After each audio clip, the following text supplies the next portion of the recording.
Hello friends, welcome back my channel. இன்றைக்கி நம்ம வீடியோவில் வெள்ளை பூசணிக்காய் அல்வா எப்படி செய்கிறதுன்னு பார்க்கலாம். இதுக்கு நான் பாதி அளவு பூசணிக்காயை கட் பண்ணி தோல் சீவி வச்சுருக்கேன். இதை நம்ம கேரட் மாதிரி துருவி எடுத்துக்கலாம். இதை காஷி அல்வான்னு சொல்லுவாங்க. இப்போ நம்ம நல்லா துருவி எடுத்தாச்சு. இந்த துருவி எடுத்த பூசணிக்காய் எனக்கு 2 கப் அளவு வருது. இப்போ நம்ம ஒரு பேனில் 1 டேபிள் ஸ்பூன் நெய் ஊற்றி சூடு பண்ணிக்கலாம். அதில் 4-5 முந்திரி பருப்பை வறுத்து எடுத்துக்கலாம்.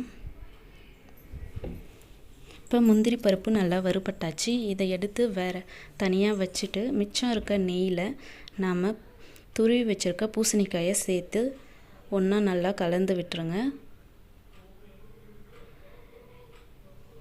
பூசணிக்காயில் இருக்க தண்ணியெல்லாம் வடிஞ்சாச்சு. இந்த ஸ்டேஜில் நாம் சர்க்கரை சேர்த்துக்கலாம். 2 கப் பூசணிக்காய்க்கு நான் 3/4 கப் சர்க்கரை எடுத்திருக்கேன். இனிப்பு அதிகமாக வேணும்னா 1 கப் சர்க்கரை வரைக்கும் எடுத்துக்கலாம். இப்போது சர்க்கரை நல்லா கரைஞ்சிடுச்சு.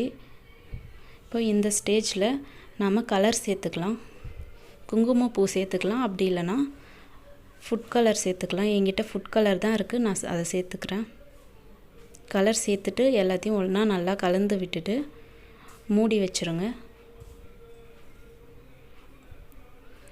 ஒரு 2 நிமிஷம் வரைக்கும் மூடி வச்சுட்டு அதுக்கப்புறம் ஓப்பன் பண்ணி ஒரு 3 ஏலக்காய் பொடிச்சு வச்சது சேர்த்துக்கிறேன். இது கூடவே 1 டேபிள் ஸ்பூன் அளவு நெய் சேர்த்துக்கலாம். நெய் சேர்த்துட்டு எல்லாத்தையும் ஒன்றா நல்லா கலந்து விட்டுடலாம். இப்போ நம்ம இதில் ஒரு 4 சொட்டு எலுமிச்சை பழ சாறு சேர்த்துக்கிறோம். இது கொஞ்சமாக புளிப்பு சுவைக்காக சேர்த்துக்கிறோம். அது வேண்டான்னா அவாய்ட் பண்ணிடலாம். இப்போ நெய் நல்லா பிரிஞ்சு வந்ததுக்கப்புறம் நம்ம வறுத்து வச்சுருக்க முந்திரி பயிர் சேர்த்துட்டு ஒன்றா நல்லா கலந்து விட்டுடலாம். இப்போ நல்லா அல்வா பதத்துக்கு நல்லா திரண்டு வந்துடுச்சு.